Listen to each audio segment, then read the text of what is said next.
Hello and welcome to the 43rd episode of Beds' Game Shack. Today I am joined by Jazzem, say hello, Hello. and BenCG. Hi, thanks for having me. No problem at all. How are you both doing? Good, thank you. How about you? Yeah, I'm doing good. Just been finishing up getting stuff for the kids for school, things like that. Oh, busy day. Yeah. New Jazzem? Yeah, I'm being reminded of fantastic Sega developed Disney games, so I'm in aside from having a good day otherwise, yeah, that's a good frame of mind to be Yeah. in. So today we are going to be discussing Castle of Illusion, or the Mega Drive Genesis for anyone in America. Uh, so obviously, Castle of Illusion was released on the Mega Drive, as I just said, but it was also released on the Master System, which I have played uh, just before this, and then it was like remade for the 360, but it's actually quite different from what I remember of it. And when I say remember, I played it last week, so I played a few levels, and it's really rather different. What is your experience with it, Ben? Well, I've only played the Mega Drive version myself, but for me, Castle of Illusion is one of those precious childhood games. One of my favorites from that era. So, I mean, I just have like my childhood growing up playing retro video games. I had a Mega Drive and a Game Gear as a kid, and I was pretty much Sega all the way. I never had a NES or a SNES. My only deviation from that was really a Game Boy Pocket Color, and eventually, a Game Boy Advance, and so on and so forth.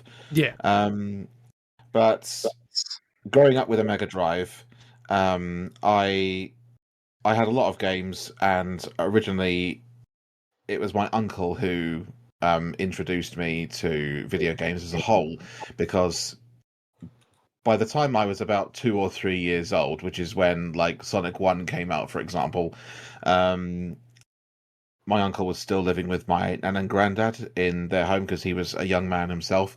Um, and he would have a Mega Drive, and he would just play lots of different games in front of me, and one of them was Castle of Illusion.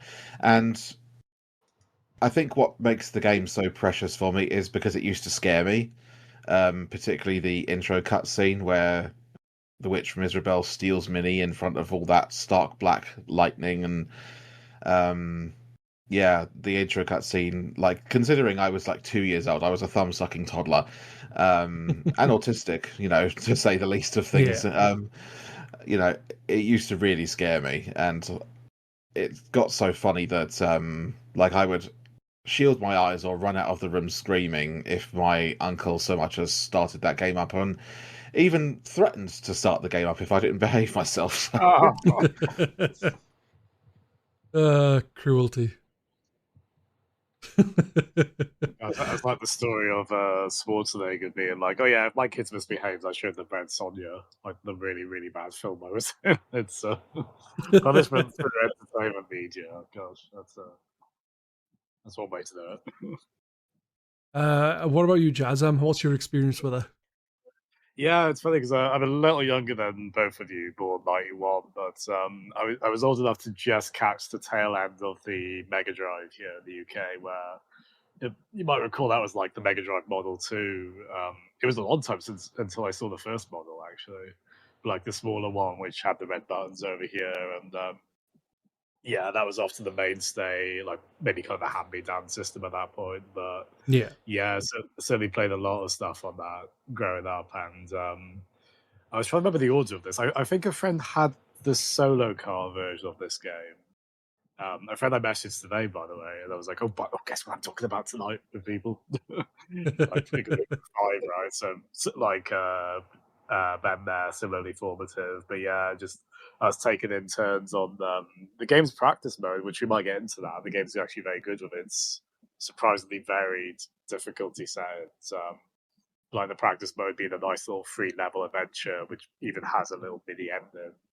Just doing that in turn, and then my middle brother gets the double pack they did of this game with another excellent Sega developed Disney one, Quackshot, the Donald Backshot Duck one. is fantastic. Yeah. He's got a plunger gun, which is still probably my favorite weapon in any game. As good as the Doom shotgun is, I don't know, man. But yeah, like Castle of Illusion is one of those ones that really captured my imagination. Like the art was obviously so good, and you'd be that sort as a kid. I'd like imagine my own versions of it with my own characters, or stuff that'd probably be very cringeworthy to dredge up. But I was 6, fair enough, really. That's it's one that Ben's just like, I guess we're pals. But yeah, it's like I've loved revisiting. I still love that era of games, and I still think Castle is such a wonderfully made and probably the best Sega developed game on the system to that point. It's certainly in the running, along with like Revenge of Shinobi, and I think Shadow Dance was out by that point as well. But it's so well made, it's so polished. It's a lovely looking game that's still in the pixel art era, so they're still doing these Disney designs very effectively.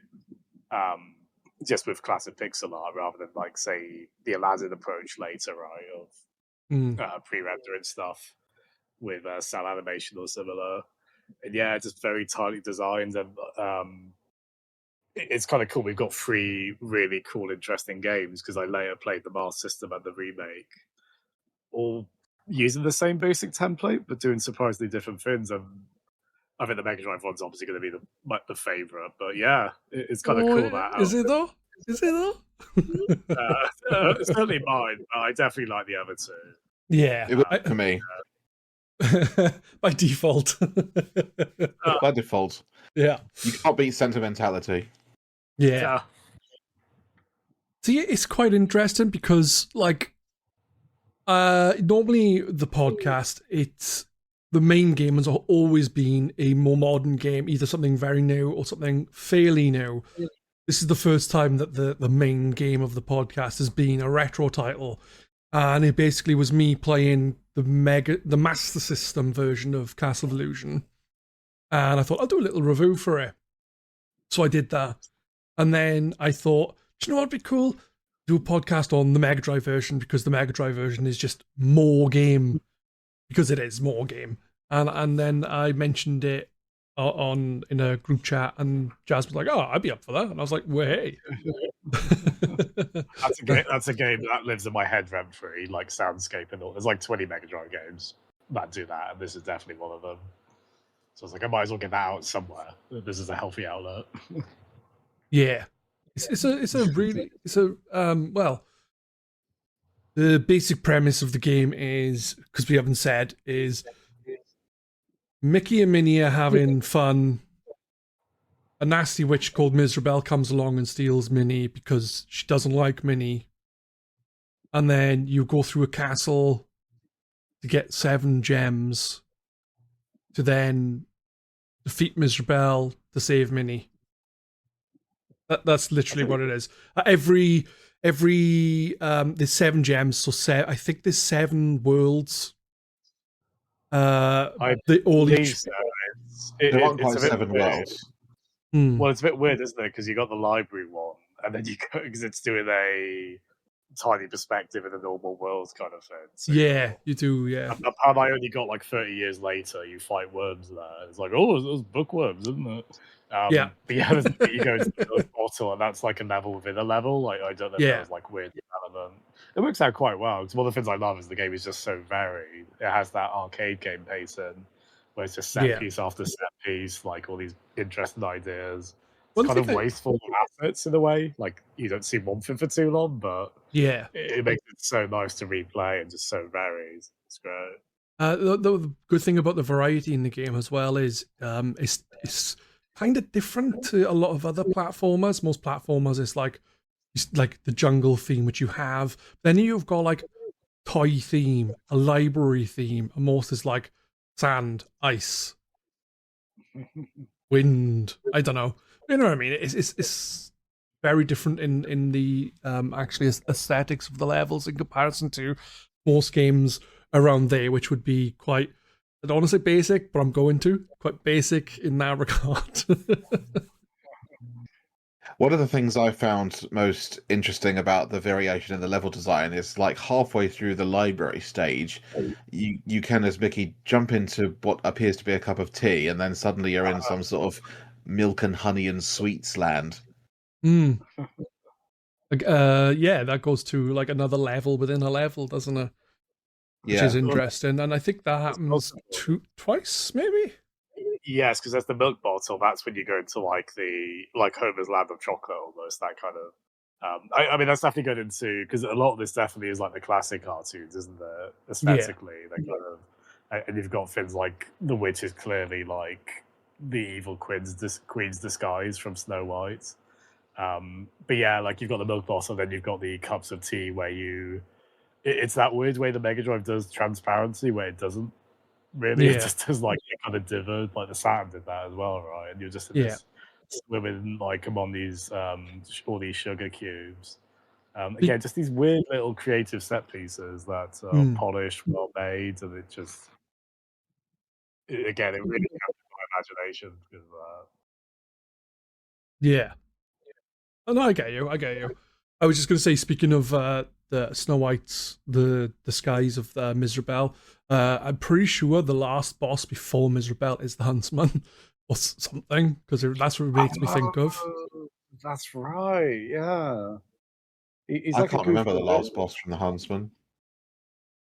It's from Snow White. It's like I'm sure it's the Huntsman, but I might be wrong. It might just be some random Disney made character, looks similar to another character. You might be right. Yeah, they definitely a few of the games from this era. I think to make them feel more kind of official, they would. Like I think there's an NES game that has like some Alice in Wonderland stuff in it, even though you play as Mickey and Minnie. Like they would kind of use some of that, mix and match it, wasn't it? Yeah. Well, there's a few different illusion games, isn't it? There's like I can't remember the one. There was one on the Master System, I believe, on Game Gear. So there's 3 8-bit ones. There's Castle of Illusion, which is one of those same name, same basic structure, but surprisingly different. Yeah. And more like Mega Man than I remembered. Like I don't know if you felt that. I think it was like a Mega Man DuckTales hybrid over in comparison to say what Castle of Illusion is on Mega Drive. The other one I can think of is Land of Illusion on Master System. Yeah, sorry. So that's the second one, and then oh wait, no, hold on. There's this always gets confusing because there was is it Legend of Illusion? That might be the third one that was Game Gear only. Yes, All that right. is. So Land of Illusion is the second one. There's That was one probably called World of Illusion. yes, that's Mega Drive, right, Bet? Yeah. Yes, I'm going to say yes. Is that the co-op one with Donald and was that a different one again? Probably.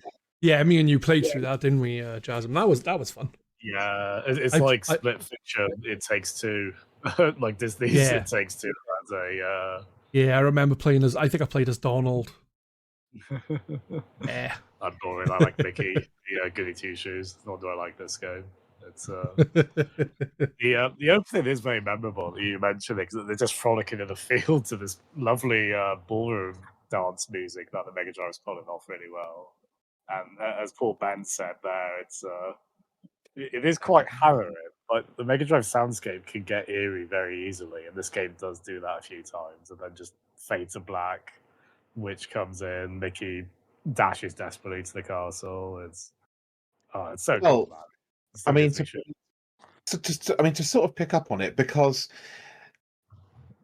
it's kind of like it's the result of a marriage of the sprite design and the sound design for me. So like when Minnie is captured and then Miserable flies off, this is in the Mega Drive version of the game, the intro cutscene, you sort of see Mickey hop back a bit and he has this look of abject, sad horror on his face. And it's just like, ah! And it's literally just like, I remember seeing that as a kid and just emotionally connecting with it so much.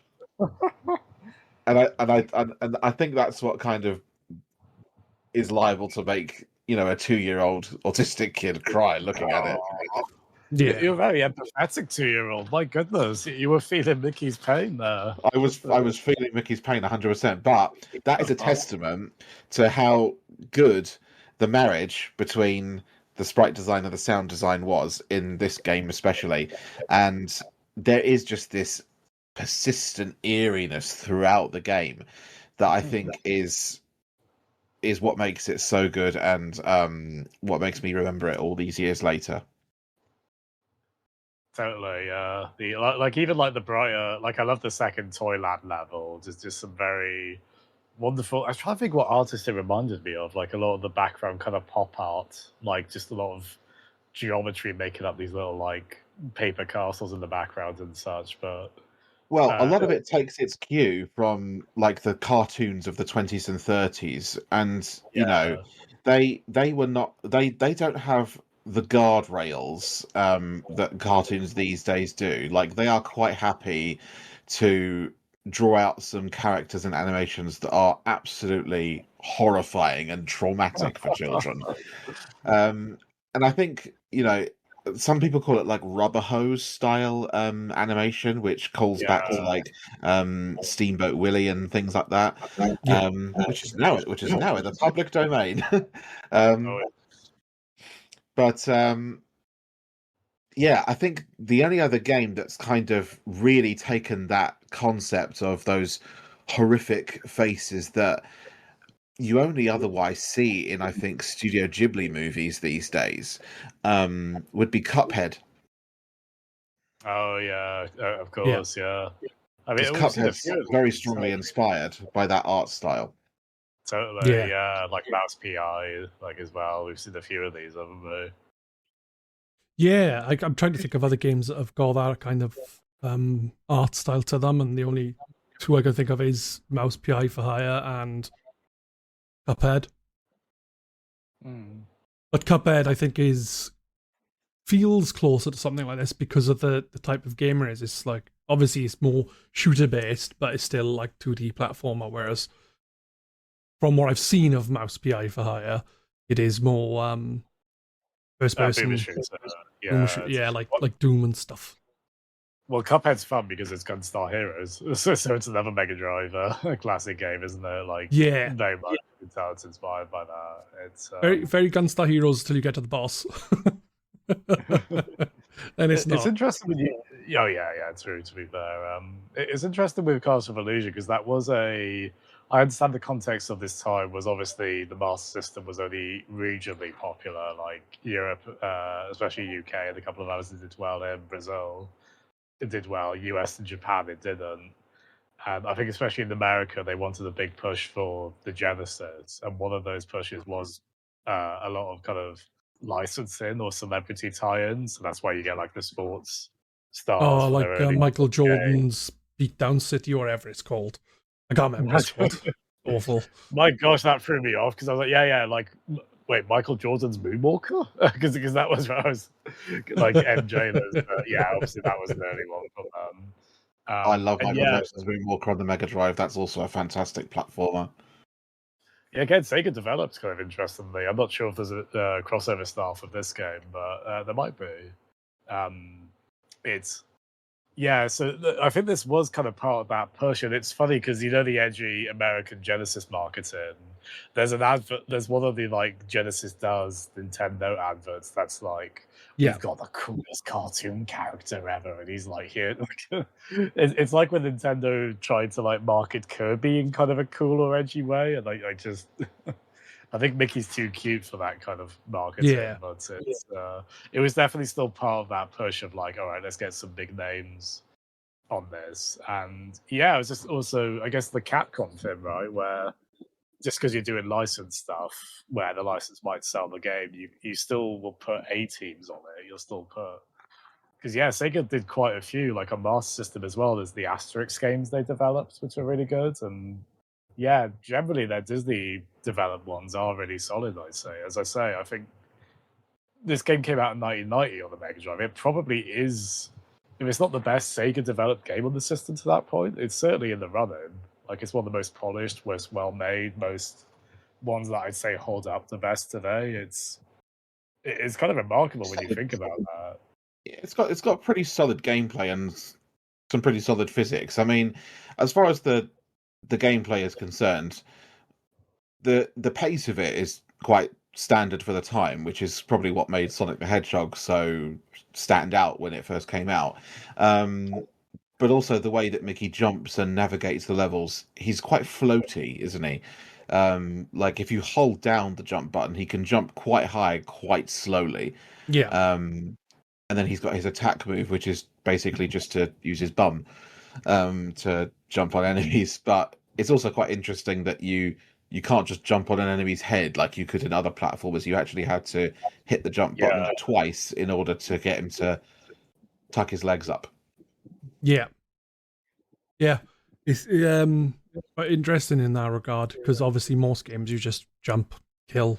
This you have to be like there were times in the game where I'd forget that and I would end up taking damage and I'd be like, oh, why'd I do that to myself? But that's a me thing, that is. So. It is satisfying. It's one of the games I really like bouncing on multiple enemies on. Aside from like points, benefits, and else, it just inherently feels good to do that. And it is a game I do find very like it might be because I know it quite well, but like I do find it very pleasant to control, and it does feel great when you get in the rhythm of it. It is more of a stroll than a run kind of game, especially in the 50 hertz version, obviously. But it's like a difficult game to speed run, isn't it? Yeah, it's. I'd be curious to see that, because you definitely can. I mean, any platformer is an obstacle course at that point, right? You definitely could. I can imagine there being some quite good skips on that. Because the other mechanic of the game is you throw out an object just in the horizontal trajectory, right? The object type changes per level, but like whether it's like a little blue blob or similar. And there's a weird thing where if you jump and throw, or if you duck and throw, that's quicker than standing and throwing. Because when you stand, sorry, you noticed, right? Yeah, I didn't. Yeah. If he's standing still and throwing an object at an enemy, then he has to wind his arm back first. But if he's crouching, he just shoots it out. Yeah, never noticed that. So I'm curious, like on the speed run, because there are definitely times where you probably want to throw instead, because there is quite a bit of crowd control in the game. You'll get like multiple skeletal fish jumping at you in the really awesome storm stage, or like. And the enemies keep respawning, don't they? Even if you've already beaten them. Yes. Like if you disappear off screen and then retrace your steps, that the enemies respawn, which is particularly frustrating on the hard mode. Yeah, I bet. I never played the hard mode. I literally just played the normal mode, and I actually found that fairly challenging. So it is, to be fair. Yeah. It is challenging. I mean, considering I've been playing this game most of my life on and off, every now and then when I get the nostalgia kick.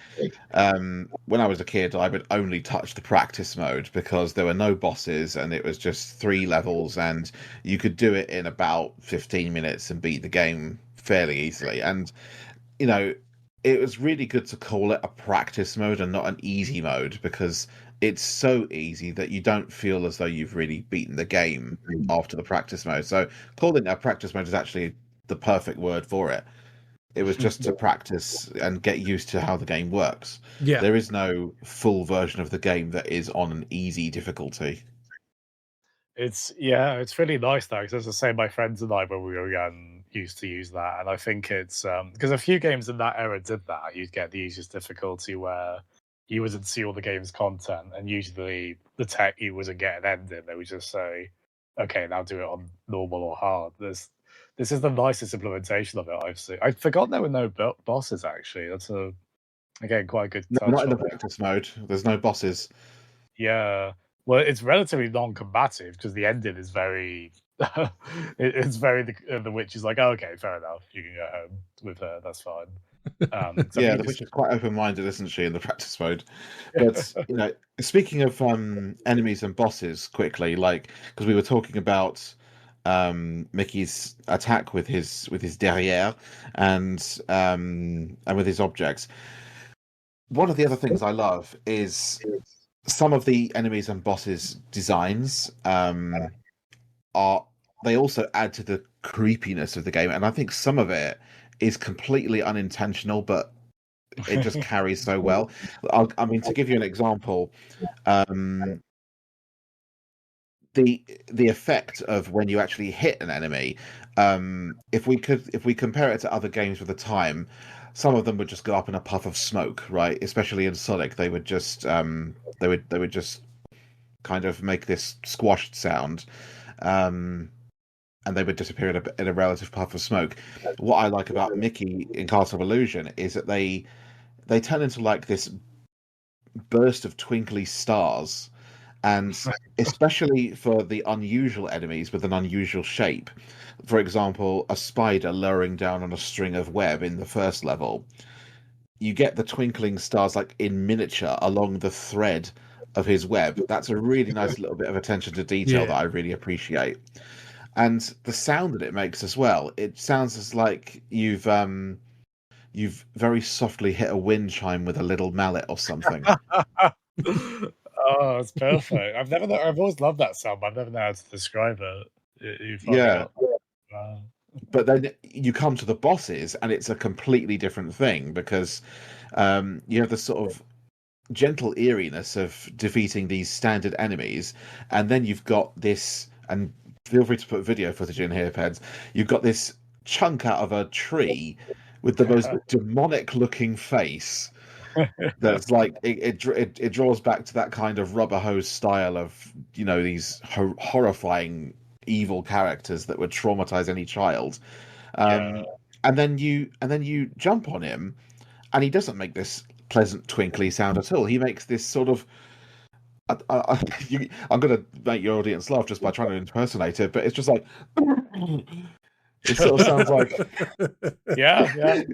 it sounds like you've stepped outside in Siberia or something. I like that you touched on that because it is just one of those games. There's just so much intentionality in every little detail. I think that's part of because I mean, there's all the golden age of cartoons. They're just so lavishly animated. God love those animators' hands and all that. And I feel like they're kind of going on that with this, where just every little thing for how little data they could have on that cartridge, they just use all of it so well. There's just so much. Like I don't think I even consciously ever thought about the sparkles that you mentioned, but I just definitely on some level it was part of the game just being so interesting to look at and to play. And it's just like, oh yeah, that's right. The sparkles are specifically placed in a very. They didn't have to do that, but it's one of those things that adds to the texture of it, isn't it? Yeah, it's really good attention to detail. It's a really charming game, to put it bluntly. Well, charming is the word if you're not 2 years old when you first encounter it. Yeah, for sure.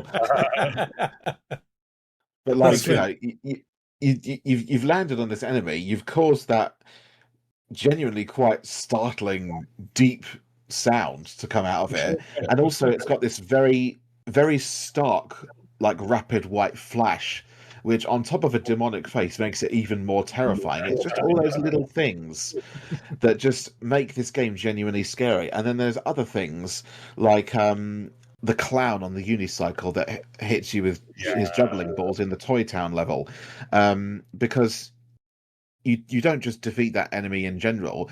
You hit him once, whether it's with an object or using Mickey's bum attack, for want of a better word, and then the unicycle just shoots off like at double the speed, and you get this sort of jump scare musical jingle.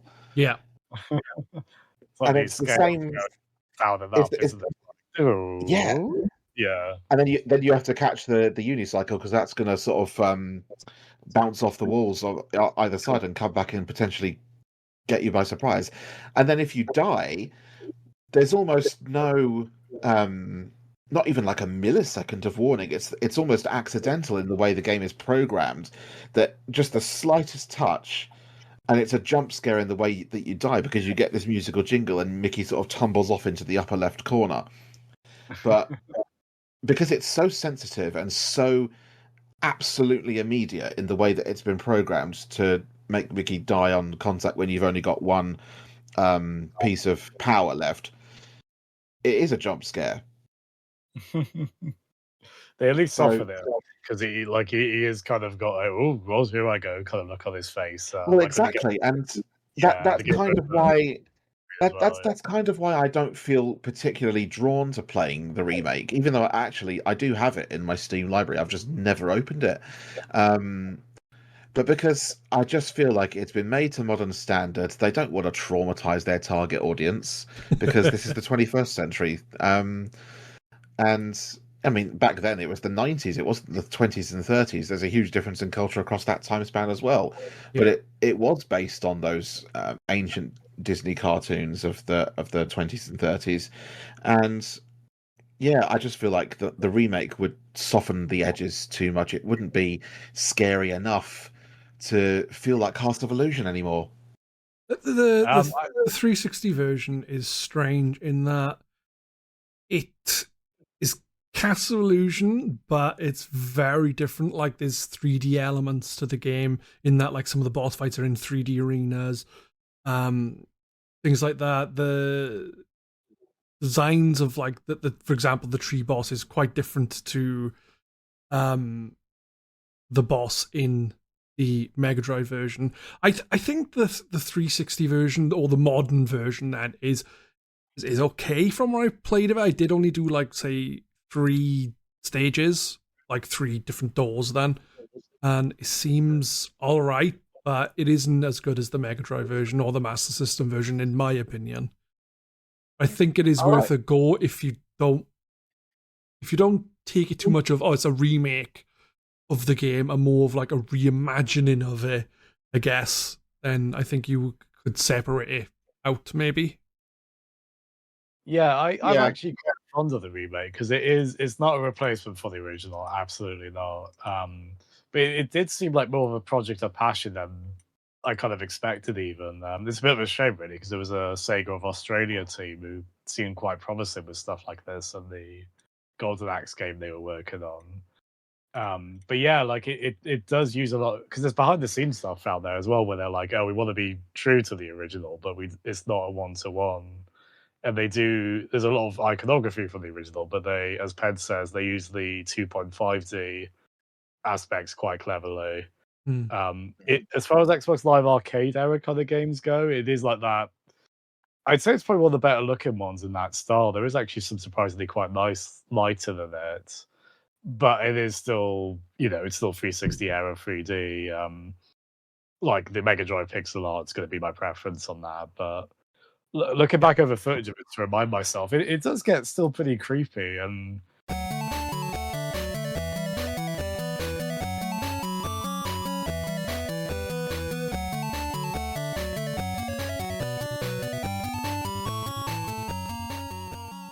one nice touch I think I only just realized is, you mentioned the first tree boss pads. Yes. Yeah. I think it's intended as a combination of the Mega Drive and Master System games, because it is like the thing where the chunk comes out of the tree and goes back and forth, but the chunk has like legs and arms, and it looks a bit closer to that boss you fight in the Master System game. Yeah. And it kind of has a little bit of that movement. That was making me laugh playing the Master System game again, because we were saying it's like Mega Man. I was like, oh, this is Airman.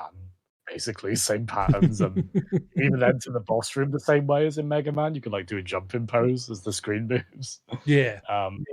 I'd say the remake's definitely worth a go. I think you might be quite pleasantly surprised. Again, not a replacement, and probably hasn't held up as well visually. It's also a more chatty version, which mileage may vary on that. You hear Mickey a bit. You do hear Mickey. You hear the Sully from Uncharted, I believe, same voice, and he's like just a very kind of old timey sounding narrator in a very charming way. It's cool. It's surprisingly cool. Actually. Once upon a time, there was Mickey and Minnie having a dance, and then Ms. Rebel came along and ruined it. That's what it's like. Probably not as bad as what I was just doing. Cigar out his mouth. You don't need a complicated plot, though, do you? No, it's exactly the same plot. It's just instead of it just being it's more animated, I think, and you have instead of obviously text you read, it's basically just read out loud. And like between doors, Yeah. like, oh, Mickey's feeling really brave now, but he still needs to get more gems or whatever they're called, rainbow gems, There were gems crystals. in Castle of Illusion, at least on the Mega Drive version. But I mean, it goes a little bit deeper than what you suggested, because what Miserable actually wants is Minnie's beauty, and Yes. so she kidnaps Minnie to use the power of the rainbow gems to extract Minnie's beauty and make herself into what we know as the evil queen from Disney, who is a much more beautiful version of Miserable the Witch. But then it's supposed to make Minnie in turn look ugly and evil like the original Miserable. Luckily, that is not a sight we ever get to see, but I'm sure there's a fan of it on DeviantArt out there somewhere. Well, it's I guess it's a classic fairy tale plot, but it's like between this and Banjo-Kazooie, I was like, oh, I guess there's just going to be always games with this plot line. It is right? basically the same plot as Banjo-Kazooie, isn't it? It is. Yeah, because you actually see monstrous little Tutti, her name wasn't it? His sister. Like you see like the ogre version. of the game over. Grunty. Well, no, I mean, like it was Banjo's sister. She wanted to steal. Oh, Banjo's sister. Sorry, yeah. Yeah. I can't remember actually what Banjo's sister's name was, but yeah, the witch was Grunty or Gruntilda. I think it was Grunty for sure, wasn't it?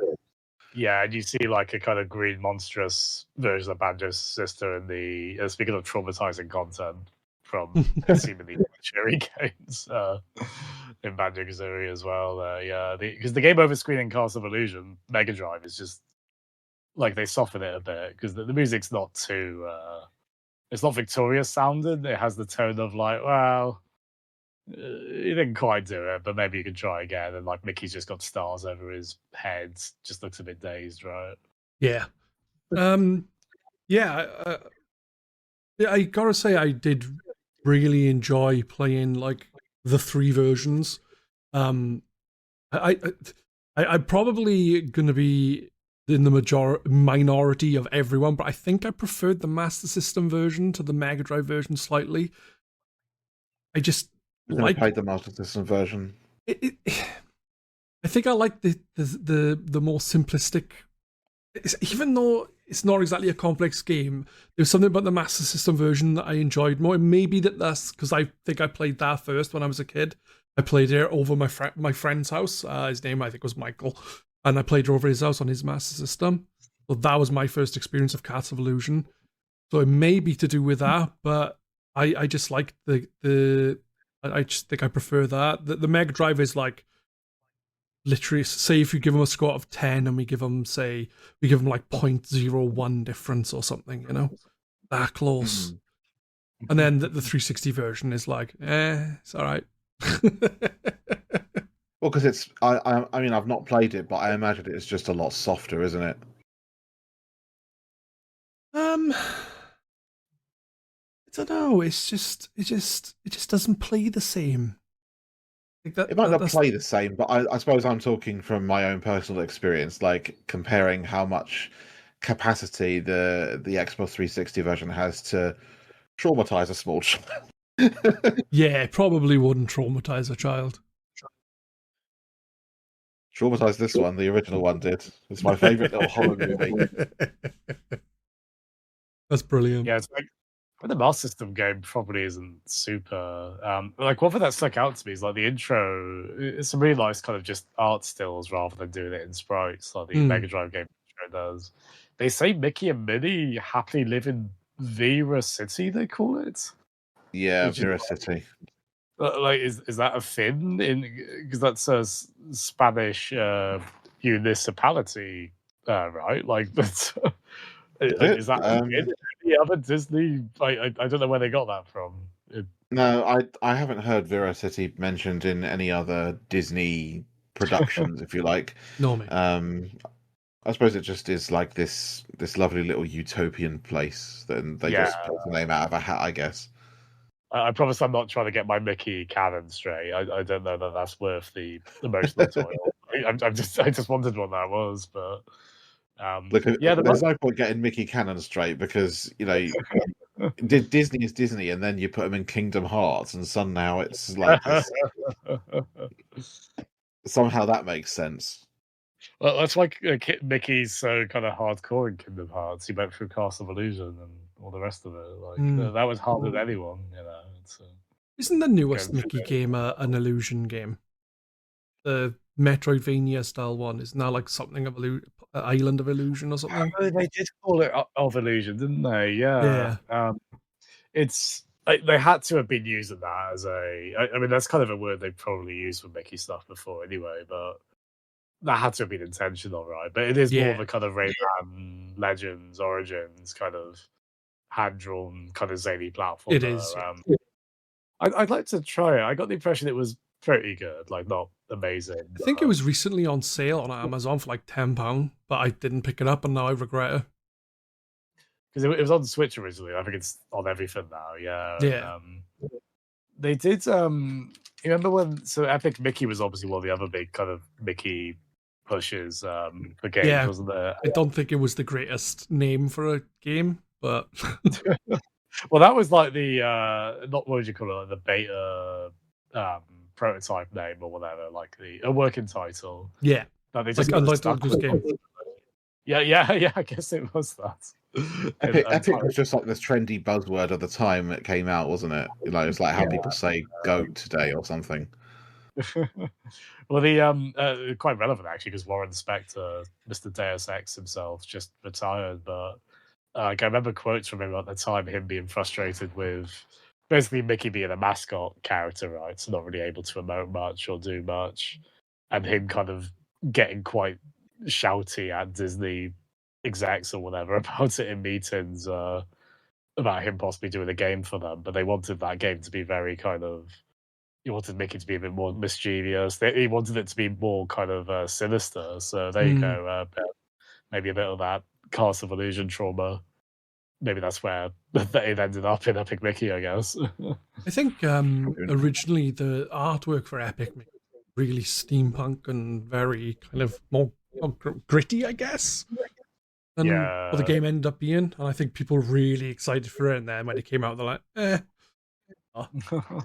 disappointing. I mean, really. personally, I'm honestly a little bit surprised Mickey Mouse never made it to Smash Brothers. Well, they never went past games, did they? I mean, they got the Mickey head silhouette on Sora's keychain, I guess you'd call it, on the keyblade. But like, yeah, they never did, because I mean, Goku was the classic one. People would jokingly or seriously. Everyone wanted Goku in Smash Brothers, didn't they? But I think Mickey would have fitted in quite well in Smash Brothers. Like, I suppose Disney was just getting like really pressure. I mean, I don't even know if those discussions ever actually happened between Disney and Nintendo. But obviously, Nintendo are known for being really precious about their characters and their copyright, and yet they're quite happy to have their characters duke it out in this rather violent brawl. So, you know, if I was Disney in that situation, I would have been quite happy to be told, just get over yourself. It's just a really popular battle game, and Mickey, you know, has enough video game heritage, clearly dating way back to late 80s, early 90s, and then all of his animation history before that. There's Mickey Mouse absolutely would have been a legitimate and welcome addition to Smash Brothers, in my view. I mean, interested to see. Was it Illusion Island? That's what it's called. The one Peds mentioned. That is based on the recent kind of somewhat more deranged Mickey cartoons, like the ones from like maybe like late 2000s to 2010s, like a bit more this kind of hardline art style, and again Mickey being a bit more mischievous. Some kind of grotesque Ren and Stimpy humor in there, kind of bizarrely. But I think the characters can kind of wallop each other in that game as well. So that's maybe cool. There's a bit of that energy there.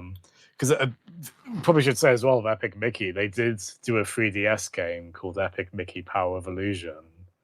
That's again, cool. the illusion name used very with intent there.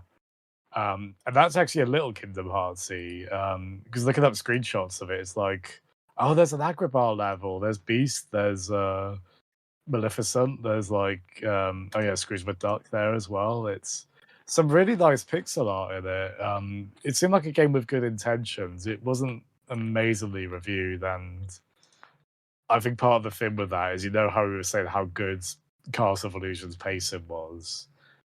Imagine that, but like a lot of stopping for dialogue and a lot of stopping to trace things on the touchscreen. It sounds like that was kind of the main issue with this, where it was just very kind of, because again, as short as Castle of Illusion is, and as much as you would probably want to beat an expensive game on the first day, I think the pacing's perfect for a game like that, isn't it? The length is perfect, Yeah. especially for how replayable it is, and it's very good in how varied its difficulty settings are. Like, none of us are beating it on the hard still. Like, we've still got that to do if we want Yeah. to. Yeah. So we'll get more out of it. To be honest with you, I mean, look, it's a really old game. I have it still on my Mega Drive cartridge, in a Ziploc bag somewhere in my room. But I was playing, you know, a ROM last night. I mean, who isn't playing ROMs? Don't sue me. I do own the game legally. But look, this is an old game. There's no shame in quote cheating anymore. So I was actually looking up Game Genie codes, for Castle of Illusion on Mega Drive. And yeah, there are sites out there that claim to have Game Genie codes, for things like infinite energy, infinite lives, not worrying to fall so much. But I tried a few different sites and a few different codes, and none of them worked. At least not on the Fusion emulator. Oh, that's a shame. Been cool to see. Speaking of Castle of Illusion specifically, I just wanted to mention this. In Castle of Illusion on the Mega Drive, it appears that the Castle of Illusion is castles with you go behind a door, it's an illusionary like wood or library or what have you, and then the door disappears. And then at the end, spoilers for this 30-year-old game, when you get the rainbow gems, it leads a bridge to another tower, and that's where you fight Miserable. Yes. Whereas in the Master System version, it's different. There's 5 doors. When you get the 7 gems, you find I think you find 2 in the levels themselves, kind of like Chaos Emeralds in Sonic for the Master System, where you find them on the stage. Well, right. You do those 5 doors, the castle then disappears, and another castle is there. So it's like Castle of Illusion on the Master System, the castle itself is an illusion. And then you go into the proper castle, fight a dragon, then fight Miserable. Good grief. Yeah. I'm glad you mentioned Chaos Emeralds there, because when you were saying like, I need to get the 7 gems, I was like, wait a minute. Yeah, it's a Sega game with 7 gems. Like, they look like the Emerald design as well. I mean, that's a Dragon Balls thing, isn't it? Again, all the Dragon Balls, but 7 Dragon Balls. Well, I think the main difference, at least compared to the Chaos Emeralds, is that Mickey's gems are supposed to be the 7 colors of the rainbow. I'm not sure that's quite the case with Sonic's Chaos Emeralds, because one of the Chaos Emeralds is white. Yeah. No Roy G. Biv going on there. It's yeah, I love that. Is there a turquoise Chaos Emerald as well? I don't think there's turquoise in the rainbow. Has Sonic got in any milk bottles or cups of tea lately? I don't know. Yeah. I mean, Sonic can't swim anyway, so, you know, never mind if he goes falling into some bottomless cup of tea. Has he got into like a clock tower level Great Mouse Detective or Castle of Cagliostro style, which reminded me of Castlevania a bit. That was what was interesting revisiting this, having played other classic games, being like, oh, there's like night enemies that are like the Castlevania ones, where they throw an axe or similar out, and it's like a boomerang. And, as I say, the Master System one, playing that, it was like the first level is so eerily similar to the Amazon level from Capcom's NES DuckTales game. Like, it's like a foresty, jungly kind of area with an underground cave section, and you're bouncing on boxes or making boxes appear very similar to NES DuckTales. And it also has Capcom's Chip and Dale Rescue Rangers of like picking up boxes, holding them over your head, and throwing them, right? And then obviously you could get Mario 2 out of that as well. Because I was reminded of Mario 3 as well with Mega Drive Castle of Illusion. Like, you know, that awesome storm stage where you go into like the below the bridge area, you go into like the water, and then you have to figure out the correct routes. Yeah. What would you call that? Like in water, when there's like a kind of turret, like torrents of water that can like draw you down. A current? Yeah, I guess so. Like you know the bit I mean, where it makes the kind of goofy little xylophone kind of sound, I guess, and like Mickey goes zooming Oh through. yeah, I know the one you mean in the third level. Yeah, So that I don't know if that third level has like a clear theme. To be honest, it was sort of like a desert canyon thing, wasn't it? yeah. Well, it's funny because it reminded me. Well, it reminded me of, like the Super Mario Bros. 3 Fortress level specifically, where there's one where you're like going through various doors, and then you end up in like kind of a waterway kind of area, and you just need to find the right one. And it's the Yeah. similar thing here, where you need to find the right tunnel, like in this kind of lower water area to get to the end. But yeah, that world is definitely one of my favorites. It's one of the ones that was kind of quite frightening to me, but in a way that I found quite engrossing as a kid. Because you go into like I don't know how to describe the level after that. It's like a pirate lagoon cave or similar. Would you? It's 'cause you get I don't remember because I thought you go into so you got the Enchanted Forest, you got what I call Toy Town. Um, the third stage is this stormy, cavey place. It sort of drops off in its clarity, but then you go into isn't the library next after that, and then you've got the sort of milk and sweets land within, and then finally it's the medieval dungeon.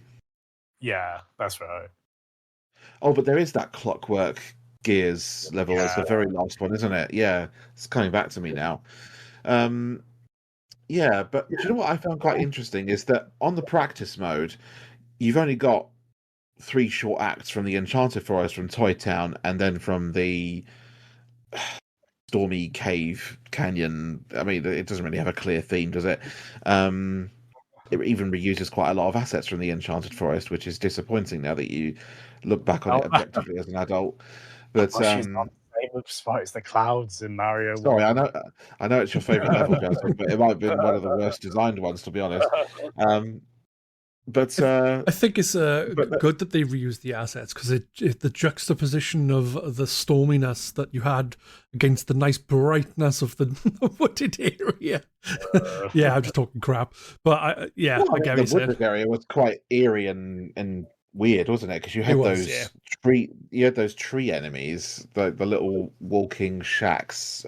Shacks, what I talk about the trunks, the little trunks. Trunks, yeah, Yeah. yeah, and they would jump. And they've got that sort of derpy, miserable face on them, haven't they? Yeah, So no, I wouldn't call it like a bright, lovely, wholesome forest. I It's wouldn't say quite it's a bright, weird, lovely isn't it? wholesome but it's bright in color, and you know what I mean. Whereas obviously Ish, the other one is relatively. like really dark and gloomy and Yeah, but then also stormy. later on in the forest, you've got those ghosts that you bounce on the heads, haven't you? And they've got Mm. I mean, they're probably, ironically, for being ghosts, they're probably the least scary thing in all of the game because they don't make any sound, and their only expression is like they're blowing up birthday candles or something. They're just going boo, boo, It boo, looks just like like really. they're like treading water, right? Like their kind of arms are like going out, and they're like, as you say, it's like they're breathing in and out. It's Yeah, yeah, they're the least scary enemy in the whole game, and yet they're meant to be ghosts. Um, I think it's a but classic ghost design as well, isn't it? Like it does look it familiar. is, yeah. It kind of looks like they kind of look like what they call Stretch Factor and Stinky from Casper. Oh Mm. yes, yeah, yeah, yeah. Totally. It's I'll tell you what, But that stage also, theme, that is pure childhood to me. Even with the sinister aspects, it's such a lovely, happy, cozy. We're going on an adventure song, isn't it? It's so yeah, still. I really want to Think, see Casper the Friendly Ghost get revived as a franchise in general.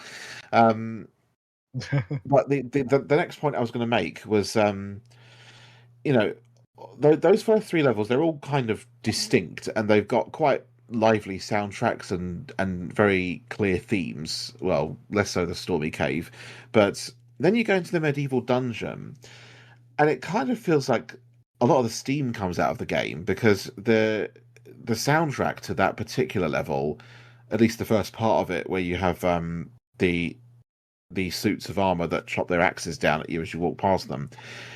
That soundtrack is not particularly scary for such a sinister level because there's no like percussion in that tune. It's just like a lot of grumbling bass and a little bit of fiddling on the keyboard with some synths, isn't it? And yeah, there's not a lot in that level that really startles you in the way that the first three do. So it did feel a bit underwhelming, that level, to me. But then you go into the library, and that's, I think a return to form. And then this random milk and honey sweets candy land in the middle of the library is just so whimsical and utterly bizarre. And yeah, I do feel like the medieval dungeon level was undercooked, shall we say? I think it's quite cool. The statues in the background, they're like slash at you. That's a bit of kind of Yeah, I like yeah. the castle stage, but I'm easily pleased, I guess.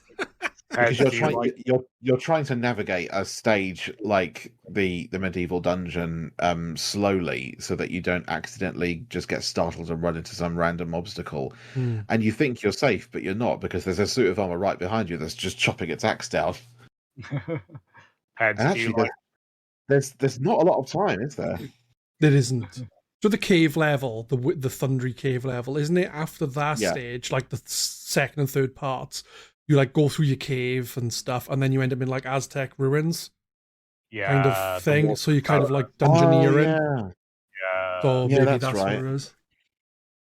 Because that was a bit of a pain with the flowing water, and especially the waterfalls jumping on the small platforms and stuff. I think that was one of the trickier stages in the game. It was. I'd forgotten all about that level before you mentioned it just now. It feels like that's some of the most satisfying platforming to me. It feels so good too, and it's a good testament to the game's controls that I feel pretty confident doing those bits. Because some of those platforms they're like a block, basically, like a very small block. Right? Literally one block wide. It's a real confidence in the design to do that, and the weird little green mer people you fight are quite monstrous, but they're quite cute and diminutive. Bit of a pain to land on. Worst enemy in the game? Bats. Specifically on the clockwork level, because whenever I'd be jumping around, they'd just be flying around and hitting me. Yeah. Oh, that must be so hard as in the hard mode as well, because the bats get in the way as soon as the enchanted forest on the hard mode. Oh, lovely. But also when you get to the end of this, what you now call the Aztec ruins, the totem pole level, the boss is just one of those little reptilian ogre things that just jumps out of this stack of what do you call them? Heads, almost. And then all you got to do is bounce on their heads once, and then they just run, sort of crying home to their mum, and they just definitely kick the worst boss in the game. The tower away. Yeah, absolutely one of the worst bosses of the game. I think the best boss of the game, apart from the demonic tree trunk, is the clown with the boxing gloves. So like the it's like a Jack in the Box clown. Yeah, because key arms, would you say? Like they kind of stretch out and they kind of go out on chains, don't they? Extendo arms with boxing gloves. But that particular enemy is so unpredictable until you get into the flow of its rhythm. But also the sound design, that sound effect that I mentioned before, the sort of kind of sound effect as you hit the enemies on the bosses on the head. That goes particularly well with the clown because of its goofy face. And also that extra touch that it's just like the game keeps finding new ways to creep you out, because as you get closer and closer to beating that clown, its face starts to turn red with anger. Yeah, hay fever stricken. I think that happens with the I was going to say the huntsman guy, but he also kind of reminds me of the giants, but shrunken down. He's an ogre, isn't he? He gets redder and redder the more you hit them. Yeah. Peds, did you like the Candyland boss being the Welsh dragon? Did you enjoy that? Good kind of silly red dragons anyway. I think it was more of a Chinese dragon, that one, wasn't it? But I also love that as you hit that dragon, he also makes a bizarre face, doesn't he? It's like he starts gurning. Yeah. He's just like, Yeah. A weird choice for the Candyland level as well, but again, that's one of the. I mean, there's so many memorable parts of this game, really. As you say, that dungeon one maybe slightly less memorable, but still cool and groovy. well, it's Again, tricky. I mean, it's one of the less memorable levels, but it's difficult. yeah, Yeah. That's the thing. I think most of the game has like a nice difficulty curve where it like really teaches you how to get used to the way the game plays through the first 3 levels, and then you have like little bits which are tricky. And I also like that you had different sections of the game where like it wasn't just straightforward platforming. You had the one where it was it is straightforward platforming, I guess, but you had like the waterfalls. Then you had the one where the water's flowing against you on the Aztec level, and you had to avoid that by jumping out of the path of the water at the right time yeah. and things like that. It's just really fun, and I also really liked it in the Toyland or whatever it's called. Where on the first stage where you climb all the way to the top, and then when you get the key to open the door, you just sprint all the way back down. Yeah, It was that's a really another nice that touch. was another moment in the game that kind of just shocks you, doesn't it? Because it's so immediate and so unexpected that you've made all that effort. You almost feel the vertigo of having gotten to the top of that level. And then you grab that key and suddenly it's like, holy crap, what's going on here now? Yeah, it takes you like 10 minutes to climb in, 2 seconds to go down. Yeah. It's such a fun arc, that level. Like, I love the feel of ascending it, like bouncing on just timing the bounces right on the Jack-in-the-Box enemies, the planes And- that come by to try and get like health items. It's And also that it's sticky jelly in the middle of Toy Town level. That sticky. Yeah. Do you remember the sticky jelly? Yeah. That and You have to hammer the jump button to get out of it. Yeah. the sprint yard zone block patterns, right? Like 3 blocks where 2 go up, 1 go down, and there's like 3 of them together. And it's just like, oh, they use that in sprint yard zone in Sonic 1. That exact kind of trying to go between the blocks, not get crushed kind of thing. Yeah. I also I was surprised because like I played this game years and years ago, but I didn't remember a lot about it. I remembered like the toy level and the forest, but I didn't remember like the whole walking along in the toy town and you hit a block and then all of a sudden you're walking on the ceiling. Yeah. Like, hey, this is cool. I think it done a lot of cool little interesting things. And the good thing is because they were used fairly minimally, the various different things, is none of it outstays its welcome. And because it's not an especially long game anyway, it just feels kind of refreshing going to different levels. That's my take anyway. Yeah, like the gravity flipping is cool because there's a strategic element to that. Because if there's any enemies on screen, they'll like fall with you and die. And that's one where Gravity flipping. My God, another excellent example of the sound design. Like you touch that icon and then immediately it's just the most startling noise. It's just like it's like we could all sit here and do our own impression. Yours was better. I mean, it sounds like some 80s game show just threw up on the keyboard. Well, it's great. Like you can time it with the enemies. So, like you mentioned like the nightmarish cloud on unicycle.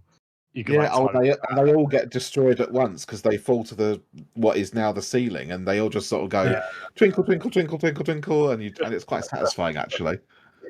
And then I like all these like little strategic things you can do, like the unicycle going flying. You can, on the one hand, that can mess you up. On the other hand, well, it's basically a Koopa shell in the Mario game, so you can kind of just have that tackle loads of enemies for you.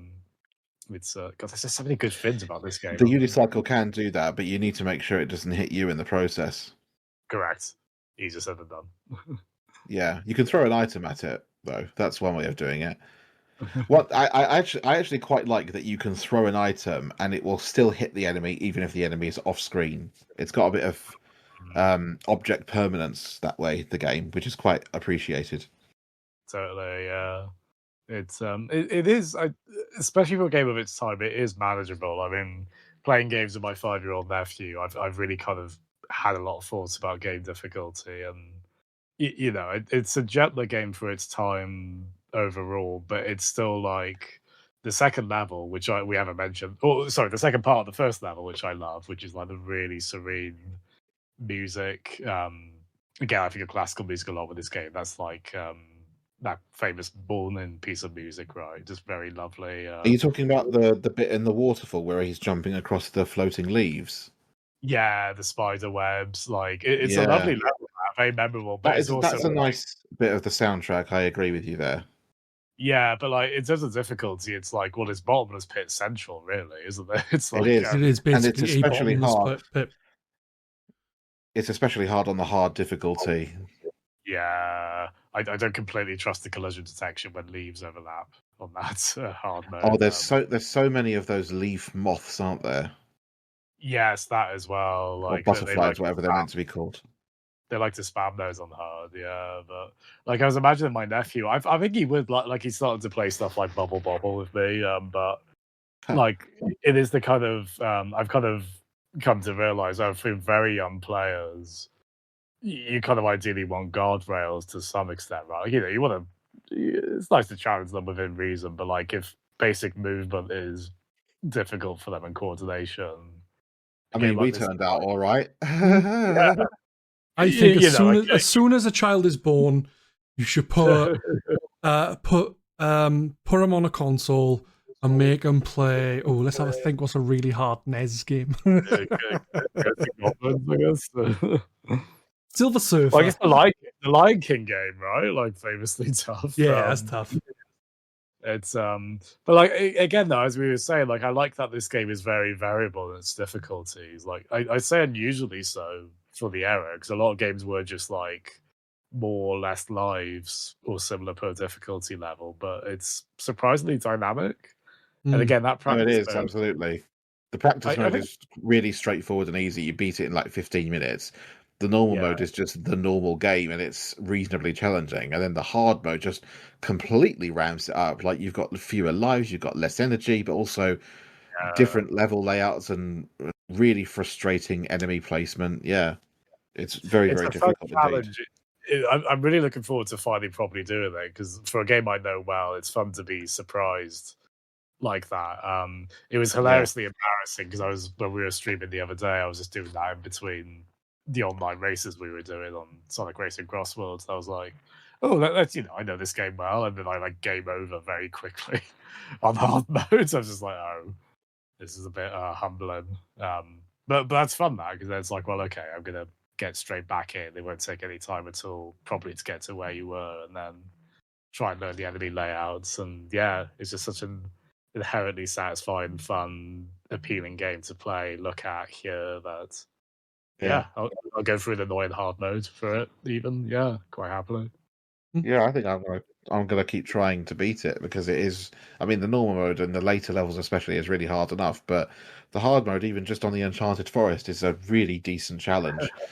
Yeah, And it catches you out because you feel like you know the game so well that you end up trying to speed run it. So you've got to relearn to have actually some patience yeah, in trying to navigate that level.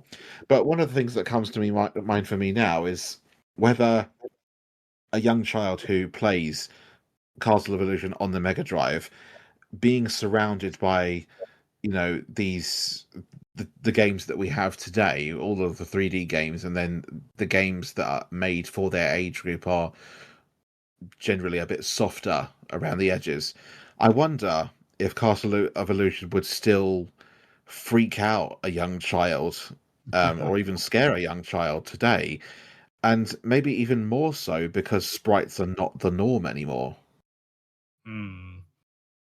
Yeah. It's I feel like sometimes kind of retro. I feel bad saying primitive because I adore pixel art, but you can probably understand what I mean with that. It's like how low I call it fidelity. working well within limitations. Yeah, but like low fidelity 3D can be weirdly eerie as well. Like I guess it's a similar. It's doing a lot with a little, isn't it? Like Mm. just those. I mean, they certainly they do a lot with a little to try and do the mini sprite at the end because it's like, oh, this is a Miss Pac-Man thing where it's the Mickey sprites but with like a red dot on the mouth, basically. Just a red bow in the hair. Yeah, that as well. It's quite It's just blatant. it's. I mean, it's like designing the male and female symbols on toilet doors, isn't it? Because that's just a skirt's the only thing you have to differentiate a man from a woman. Yeah, well, it's you've got basic geometry outlines to rely on there, and in a game like this, you've just got precious few pixels that, yeah, consistently they do so well within this game. And I mean, speaking of someone playing this now, I don't know if you want to get to this, Peds, but it's not a massively available game. I mean, so the Mega Drive game was re-released in Japan along with Quackshot on the Saturn, and then Oh, nice. I think never the PS3 version of the 2.5D remake came with an emulated version of the original Castle of Illusion. That's cool. And then surprisingly, this and I believe World of Illusion were on the Mega Drive Mini. I have a Mega Drive Mini, but I didn't realize that. Yeah, there you go. There you go. I've only played it once. I played it once. I was like, "Yeah, this is really cool." And it's been in the box. Yeah, like no re-release since. The Master System game basically it got a Game Gear port, which weirdly I believe is more or less just a Master System game. It's not like it is just trying to run the Master System game on Game Gear, which in some ways makes sense because they're so similar hardware-wise. But I've never understood what that means in terms of the resolution because Game Gear has a I don't know because like for example, Sonic the Hedgehog on the Master System versus Game Gear is like the first Robotnik fight. You can hit Dr. Robotnik, and yes, I'm using Robotnik because that's what it was at the time over here. So you can hit Robotnik on the Game Gear, which you can't reach him on the Master System version. And in Sonic 2, the first boss is a lot more difficult than the Master System version because again the resolution of the screen, the bounces are a lot more of the bombs that have to hit the boss. They're a lot more difficult to dodge. Yeah, it's because those are ports specifically. I'm sure they were easy to do because again, incredibly similar architecture, but as I understand it, like I think there is only like a Master System ROM for Castle of Illusion. That's what the Game Gear cartridge had. And I don't know if you get like a weird kind of like the pixels like looking a little bit off because of that.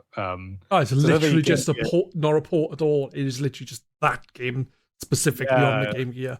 No alterations at all. That would be weird, wouldn't it? From what I understand, I think there might be one or two other games like that. Because they did release an adapter for the Game Gear to play Master System games, and I think it's maybe a similar thing there. So maybe like RPGs, the text gets weird, but that's very cool for the time. But in any case, those are like the only releases they've ever done on the 8-bit one, and then the remake is. I'm actually not sure if I mean, on PS3 it's going to be delisted anyway if it hasn't already. But on Steam it was delisted and then surprisingly relisted. So you can still at least play the remake. It is a bit touchy if you try and go above like the Xbox 360 720p kind of resolution. The game can start to have one or two texture issues or crash, and there's a text file in the game's folder where you can like unlock the frame rate. So it's like, oh, here we go, and then the game just got mad choppy when I did that. So I assume that broke something. But probably, I think that Steam version, you might be able to get something with it because it would look really nice at higher res, honestly. But if you keep it within the 360 Live Arcade, like 720p, you can at least play it at 60 because the 360 PS3 versions were 30. Really good game for Steam Deck as well, I noticed, actually, out of the box. Really nice on that.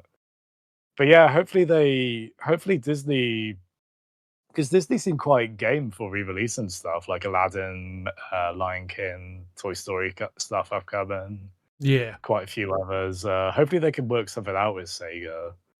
Because there is quite a legacy here, as we say. Like, there's easily enough Illusion games for it to be its own collection. That would be they could do a 100% worth Castle of it. Illusion collection, and it could literally just be the 3 different versions. Yeah, get Quackshot in there as well. Make me Yeah. happy. They could call it, Mickey Mouse's Collection of Illusions, couldn't they? They get a Yeah. compilation game. Yeah. But if they were to make another like Mickey Mouse Illusion game of any kind, just hear me out, Disney. Just go back to the rubber hose style animation. Make it genuinely scary, because that's what's given Castle of Illusion on the Mega Drive such longevity for me. It's like, it's got that horror movie that you love to watch again and again sort of quality to it.